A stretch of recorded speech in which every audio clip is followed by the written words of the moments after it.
এই জীবনের প্রত্যেকটা পর্ব, যুবকের যৌবন যদি, সুন্দরী সৌন্দর্য যদি, মাল আলার মাল যদি, শক্তি আলার শক্তি যদি, প্রত্যেক ব্যক্তির তার স্থান আর অবস্থান যদি আল্লাহর কাছে গ্রহণযোগ্যতা পর্যন্ত পৌঁছাইতে হয়, তাহলে মুহাম্মদুর রাসূলুল্লাহর আদর্শের কোনো বিকল্প নাই। আল্লাহর রসুলের আদর্শ ছাড়া কারো কোনো জিনিস আল্লাহর কাছে গ্রহণযোগ্যতা রাখে না। যদি রাখতো তাহলে আল্লাহ এই ঘোষণা কোনোদিন দিতেন না, ওয়াইন তুতিউহু তাহতাদু, ওয়াইন তুতিউহু তাহতাদু, মান আতা আর রাসূল ফাকাদ আতা আল্লাহ। এই ঘোষণা কোনোদিন আল্লাহ দিতেন না যে বান্দা অস্তিত্ব আমি দিছি, লালন পালন আল্লাহ আমাদেরকে করতেছেন। হায়, দুনিয়ার কোনো জিনিস আমাদেরকে টিকতে দিতে চায় না। আপনি মানেন না, মানেন আর না মানেন, দুনিয়ার কোনো বস্তু আমাদের অস্তিত্বকে সহ্য করে না, এটা জানেন? নাইলে এই হাদিস কোনোদিন আসতো না, আলা কুল্লা ইয়াউমিন ওয়াল আরদু তাস্তাযিনু রাব্বা। জমিন প্রতিদিন আল্লাহর কাছে অনুমতি চায়, অনুমতি দেন না, কি করবে? বালুর চররে মেঘনা বানায় দিন, অনুমতি দেন না। আন আবতালিয়া ইবনা আদম ফি বাতনি, আমি মানুষকে পেটে নিয়ে যাব। আল্লাহ বলে কেন? ইয়াসি লাইলাম ওয়া নাহারা, 24 ঘন্টা নাফরমানি করে। মানুষ যখন বিমুখ হয়ে যায়, সব কিছু পাওয়ার পরে যখন হারায়া যায়, পজিশন পাওয়ার পরে যখন আল্লাহকে ভুলা যায়, হায় হায় হায়। অনেক সময় দুঃখ লাগে, কিছু লোককে রাস্তাঘাটে এদিক সেদিক দেখি, ডিউটি দিতেছে, দাঁড়ায় দাঁড়ায় ডিউটি করতেছে, অথচ পাশেই মসজিদে নামাজ হইতেছে। একে যদি বলেন নামাজ পড়তে চলেন, তো সে জোর দিয়ে চোখ গরম করে বলবে মাথা নষ্ট, দেখেন না ডিউটি করতেছি। আমি যদি ওনাকে প্রশ্ন করি আপনি ডিউটি করতেছেন, এই দেহটা কে দিছে? এটা বলেন, কে দিছে? কে দিছে? এই দেহটা কে দিছে? এটার ভিতরে পাওয়ার কে দিছে? হ্যাঁ, রুগী হইয়া তো বহুত বার চোখের পানি ঝরাইলেন, এই মজমা একজনও নাই যারা আমরা সুস্থ সবল আছি আজ পর্যন্ত সুস্থতার জন্য কয়দিন হাত উঠায় বলছেন মালিক তোর মেহেরবানি, তুই সুস্থ রাখছস? কয়জন হাত উঠাইতে পারবেন? কয়দিন বলছেন? উচিত তো ছিল অসুস্থতার পরে হাত উঠায় চিৎকার দিতেছেন, উচিত তো ছিল সুস্থ রাখার সময়ও হাত উঠায় বলা মালিক তোর এহসান, তুই আমাকে সুস্থ রাখছস। 2020-এ তো করোনায় আমাদেরকে আতঙ্কিত করে দিয়েছিল, ঠিক না? হ্যাঁ, প্রত্যেক ব্যক্তি এমনকি সন্তান পর্যন্ত ভাবতো যে বাবা কাশ দিছে না যে করোনা নিয়ে এসে, বাবা হাসি দিছে না যে ঘরের ভিতরে করোনা ছড়ায়া দিছে, ঠিক না? হ্যাঁ, এতটুকু আতঙ্কিত ছিলাম। বলেন, করোনা বাংলাদেশের থেকে যে বিলুপ্ত হলো, আজ পর্যন্ত কোনো মসজিদ বা কোনো ব্যক্তি বলতে পারবেন যে আমি একা একই বসা 2 মিনিট আল্লাহর কাছে হাত উঠায় বলছি মালিক এত দুর্যোগ গেল, 2020 গেল, 21 গেল, 22 চলে আসলো, কত মানুষই তো করোনায় মারা গেল, তুই যে আমাকে সুস্থ রাখছ, এখন পর্যন্ত কাশি হয়েছে, সর্দি হয়েছে, কিন্তু করোনা হয় নাই, তুই যে আমাকে সুস্থ রাখছ, মালিক তোর জন্য আলহামদুলিল্লাহ। এতটুকু বলেন, একজনও কি হাত উঠায় বলছেন? রাগ হয়েন না আমার কথা, আমি তো বুঝাইতে চেষ্টা করতেছি, বুঝাইতে চাইতেছি। আমরা ডেলি 550 লিটার অক্সিজেন নিই। কত? হ্যাঁ, পার ডে 24 ঘন্টায় পার হেড 550 লিটার অক্সিজেন নেই। 550। হ্যাঁ, আরে লিটার চিনেন? হ্যাঁ, আরে লিটার চিনেন? তেলতুল মনে হয় কিনে নি না, লিটার কোত্থেকে চিনবেন, ঠিক না? 1 লিটারের তেলের বোতল পাওয়া যায় না? হ্যাঁ, এরকম 550টা এক করলে যতটুকু হবে এতটুকু অক্সিজেন আপনি আর আমি নেই দিই 24 ঘন্টা। আচ্ছা বলেন, এখানে কে আছে? কয় টাকা বিল দেন? হ্যাঁ, আচ্ছা বিল দিলেন না, কিন্তু উচিত ছিল তো যে আল্লাহ বিনা পয়সায় দিতেছে, আমি ডেলি 550 বার, 1 লিটারের পরিবর্তে একবার আল্লাহ, ডেলি 550 বার আল্লাহ বলা আমার জন্য উচিত ছিল। যুবকের ছিল, নারীর ছিল, পুরুষের ছিল, সবার ছিল। যে মালিক 550 লিটার অক্সিজেন ডেলি নেই। যান মাদক দিয়ে অনেকগুলো হাসপাতাল আছে প্রাইভেট, জিজ্ঞাসা করেন একটা অক্সিজেনের সিলিন্ডারে কতটুকু অক্সিজেন থাকে? 6 থেকে 7 লিটার অক্সিজেন থাকে। জিজ্ঞাসা করেন কত টাকা দাম? 6 থেকে 7 লিটার অক্সিজেনের দাম 1200 থেকে 1400 টাকা হবে দাম। যদি 6 লিটারের যদি 1200 টাকা হয় তো পার লিটার 200 টাকা। 500 লিটারে কত টাকা দাম হতো বলেন? বিনা পয়সায় দেয়। আমি এই যুবককে প্রশ্ন করি, সেও জবাব দিতে পারবে না যে আমি বিনা পয়সায় অক্সিজেন নেই।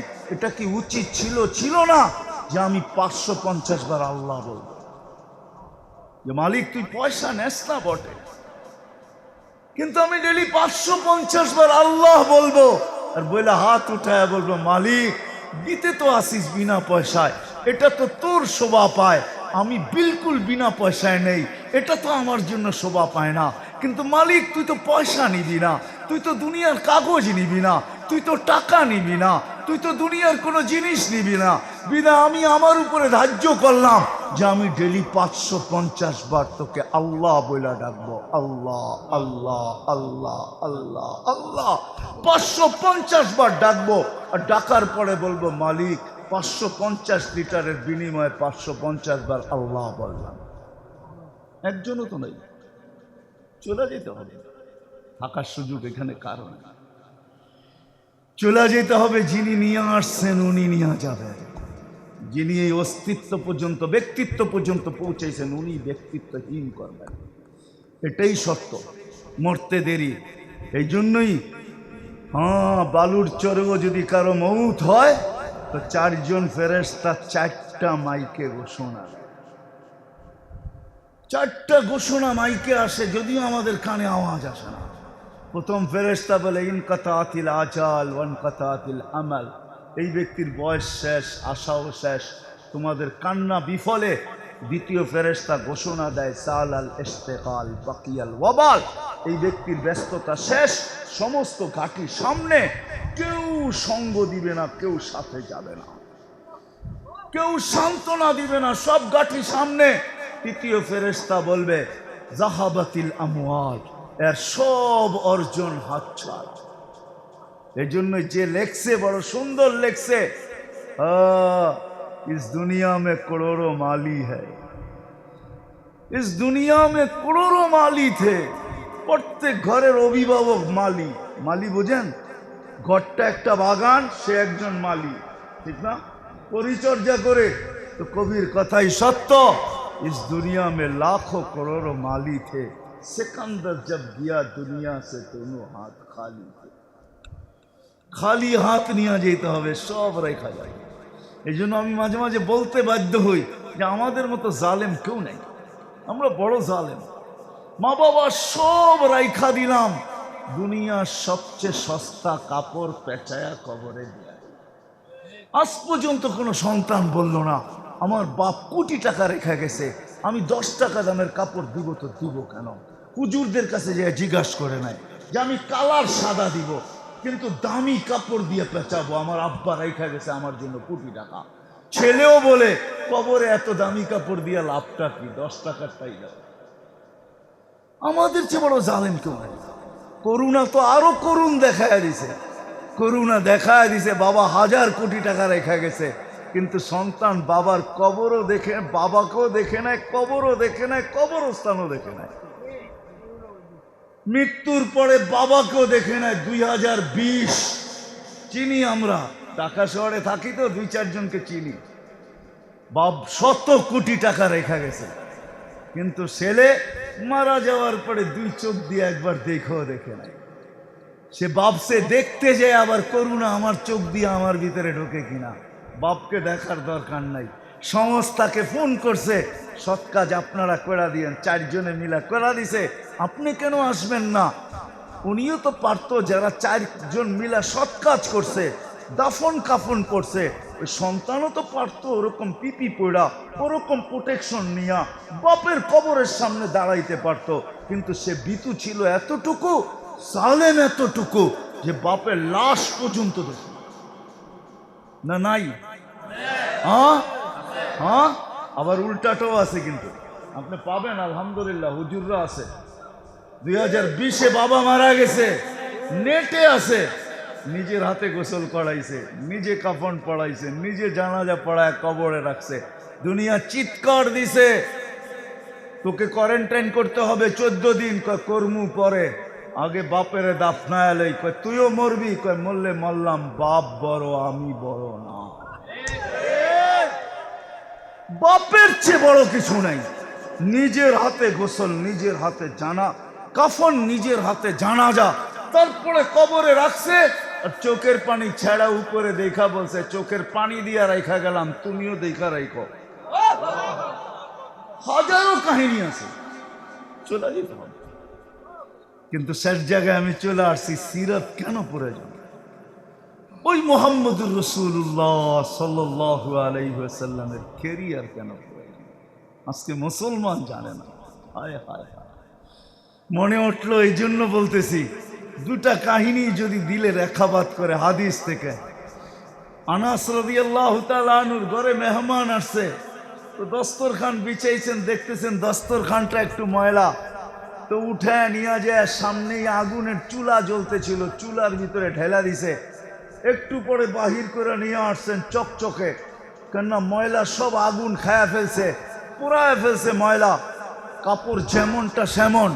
সাহাবারা জিজ্ঞাসা করতেছে এই জাদু শিখলা তো শিখলা কোত্থেকা, এই কাপড় পাইলা তো পাইলা কোত্থেকা? না জাদু না অন্য কাপড়, কাপড় তোমাদের ঘরে যেটা আমার ঘরে ওইটাই, কোনো জাদু না। বলছে তাইলে আবার এটা কি? বলছে আল্লাহর রসুল যখন দস্তরখান বানাইছি, যেমন তোমরা আসছো, আল্লাহর রসুলও একদিন মেহমান হয়ে আসছিল, এই দস্তরখানে খাইছেন, এই দস্তরখান দিয়ে হাত পরিষ্কার করছেন। ওই দিন থেকে আমি আর সাবান আর পানি দিয়ে এটাকে পরিষ্কার করি না, আগুন দিয়ে পরিষ্কার করি। আগুনে নিক্ষেপ করি বটে, আগুন আল্লাহর রসুলের হাতের ছোঁয়াকে লজ্জা পায়া আমার দস্তরখান পোড়ায় না, ময়লা পোড়ায় ফেলে। যার হাতের ছোঁয়াকে আগুন লজ্জা পায়, তার আদর্শ যদি আমার জিন্দিগিতে আসে তো দুজক লজ্জা পাবে না? তো পাবে না কেন? যদি দুনিয়ার আগুন লজ্জা পায়, দুনিয়ার আগুন যদি লজ্জা পায়, আমি হাদিস দিতেছি আপনাদেরকে, কোনো কাহিনী না। আনাস রাদিয়াল্লাহু তাআলা জীবন ভর আর কোনোদিন সাবান দিয়ে আর পানি দিয়ে পরিষ্কার করেন না, আগুন দিয়ে পরিষ্কার করছেন। আগুন লজ্জা পাইতো আল্লাহ রসুলের হাতের ছোঁয়াকে পুরাইতো, পোড়াই কি করা। একদিন ঘরে আসছেন, আয়েশা দেখতেছেন আম্মাজান আয়েশা রাদিয়াল্লাহু তাআলা আনহা রুটি বানাইতেছেন। তো আল্লাহ রসুল ঘরের কাজে মহিলাদের সহযোগিতা করতেন, আম্মাজানদের সহযোগিতা করতেন। আমরা তো করি না, হুজুররা করি না, আমি হুজুর আবার ঘরে কাম করবো, ঠিক না? আর বাকি আর আমরা করি না। বাহিরের মানুষ আমাকে সালাম দিয়া কুল পায় না, আমরা ঘরে আবার কোন কাম করবো, ঠিক না? ঠিক না? কি আমি তো একটা বেডা, আমি আবার ঘরে কাম করি কি করে, ঠিক না? পুরুষ আবার ঘরে কাম করে কি করে, ঠিক না? না না, এই জন্যই তো আমাদের সমাজে এই অবস্থা। হাজারো সমাজে হাজারো লোক আছে, নিজে আরেক খাটে, আরেকজন আরেক খাটে, ঠিক না? কেন? আল্লাহ রসুলের আদর্শ। আম্মাজান রুটি বানাইতেছিলেন, আল্লাহ রসুল বলছে আয়েশা আমাকে একটা বানাইতে দাও। আল্লাহ রসুল একটা রুটি বানাইছেন, এখন আম্মাজানকে দিয়েছেন ছেঁকতে, দুটা ছেঁকা হয়ে গেছে, একটা আর হয় না। আল্লাহ রসুল বসে আছে, বলছে আয়েশা রুটি তো 3টা, এত সময় লাগে কেন? ইয়া রাসূলুল্লাহ, যে দুটা আমি বানাইছি ওই দুটা তো হয়ে গেছে, আপনারটা যেটা আপনি বানাইছেন ওটা আগুনে দিছি বটে, কিন্তু আগুন লজ্জা পায় গেছে, এটার মধ্যে লাগি তো লাগি কি করা, এটাকে জ্বালাই তো জ্বালাই কি করা, এটাকে হওয়াই তো হওয়াই কি করা। পানি অমুকটা অমুকই রয়ে গেছে, পানি পড়তেছে, আগুন যেন মুস্কি মুস্কি হাইসা হাইসা লজ্জা পাইতেছে, আর বলতেছে দুজাহানের বাদশার হাত লাগছে, এটা আমি ছোঁয়া লাগাই তো লাগাই কি করে। যেই রসুলের হাতের ছোঁয়ায় আগুন পর্যন্ত লজ্জা পায়, দোজক কি লজ্জা পাবে না? রাগ হয় না যুবক, তোমাদের পায়ে হাত রেখা বলি, তোমরা সেলুনে যাও বটে, তোমাদের এইখানেও সেলুন আছে যতগুলা, প্রত্যেকটার ভিতরে শত ছবিও লাগানো থাকতে পারে, চুল কাটার স্টাইল। আছে না লাগানো? না লাগানো নাই? হায় হায় যুবক, তোমার পায়ে হাত দিয়া বলি, তুমি যদি একদিন যে সেলুনে বলতা যে তোর এই স্টাইলগুলা রাখ, আজকে আমি আসছি কি নিয়ত করে জানিস? আজকে আমার চুল কাটতে হবে, আমার নবী যে স্টাইলে কাটছে ওই স্টাইলে কেটে দিবে। একদিন যদি তুমি নবীর স্টাইলে চুল কাটতা, আমার বিশ্বাস হইতে পারে একদিনের স্টাইল তোমাকে জান্নাতে নিয়ে যাবে। বিয়ে শাদী মাদক দিতে হয়, আমি বড় ব্যথা নিয়ে বলতেছি, মাদক দিতে হয়। আরে পার্লার মনে হয় এই গ্রামের ভিতরেও আছে, বিউটি পার্লার নাই? মাদক দিতে আছে, এই গ্রামেও আছে, এই রাস্তার মধ্যেও আছে। নববধূকে সাজায় সাজায়, এটার বিরোধিতা আমি করতেছি না, কিন্তু আজ পর্যন্ত কোনো নববধূ পার্লারে যায় বলে নাই যে তোমাদের এখানে সাজানের বিভিন্ন স্টাইল রাখা আছে। আমি আসছি আজকে প্রথম দিন আমার জীবনের, প্রথম রাত্র, প্রথম সাজ। আজকের সাজ আমি তোমাদের স্টাইলে সাজতে চাই না। প্রথম দিন কমসে কম তোমরা আমাকে ফাতেমার স্টাইলে সাজায় দাও। একজন মা বোনও পাওয়া যাবে না। সিরাত এই জন্যই দরকার, লম্বা করলে সারা রাত্র চলে যাবে, সুযোগও আমার হাতে নাই। মেরে দোস্ত আসেন, চলে যেতে হবে, যিনি নিয়ে আসছেন ওনার কাছে চলে যেতে হবে। এই জীবনের প্রত্যেকটা পর্ব, যুবকের যৌবন যদি, সুন্দরী সৌন্দর্য যদি, মাল আলার মাল যদি, শক্তি আলার শক্তি যদি, প্রত্যেক ব্যক্তির তার স্থান আর অবস্থান যদি আল্লাহর কাছে গ্রহণযোগ্যতা পর্যন্ত পৌঁছাইতে হয়, তাহলে মুহাম্মদুর রাসূলুল্লাহর আদর্শের কোনো বিকল্প নাই।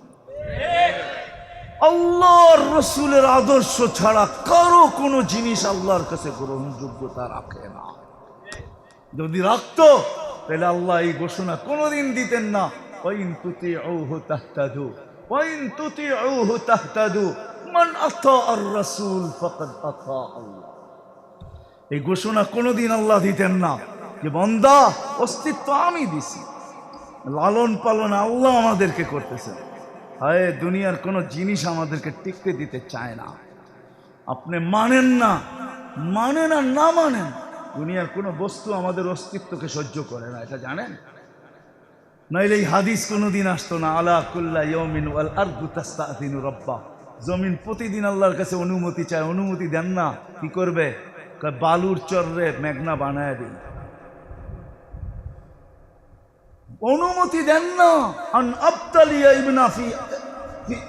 আবতালিয়া ইবনা আদম ফি বাতনি, আমি মানুষকে পেটে নিয়ে যাব। আল্লাহ বলে কেন? ইয়াসি লাইলাম ওয়া নাহারা, 24 ঘন্টা নাফরমানি করে। কোন ঘর এরকম আছে ডিশের লাইন নাই? আছে? রাগ হয়ে গেলেন? প্রত্যেক ঘরে ডিশের লাইন, ঠিক না? রাগ হয় না যুবক, তোমাদের পায়ে হাত রাখি, কোন যুবকের অ্যান্ড্রয়েড সেট আছে যেটার ভিতরে নেটের কানেকশন? কোন যুবক যুবতী এরকম আছে রাত্রের দীর্ঘ একটা সময় নেটের ভিতরে ঘুরতে না? হায় হায়, বহু যুবক আছে বাপ প্রবাস জীবনে কত কষ্ট করে পয়সা কামায়, হায় হায়, ছেলে সারা রাত্র নেটের ভিতরে দৌড়াইতে থাকে, মাসের ভিতরে হাজারো টাকা নেটের পিছনে দিতে থাকে, অথচ বাপের মাথার ঘাম পায়ে ঝরানো পয়সা। রাগ হয় না। আমি তো গত 25 তারিখে আসলাম মালয়েশিয়া থেকে, আমি 10 দিন ছিলাম মালয়েশিয়া, 15 থেকে 25 পর্যন্ত। গত 25 তারিখে আমি আসছি মালয়েশিয়া থেকে, ঈদের 15 দিন আগে। আমি দেখে আসছি মালয়েশিয়া যারা থাকে প্রবাস জীবনটা কত কষ্টের, আমার চেয়ে কাছে কেউ দেখে।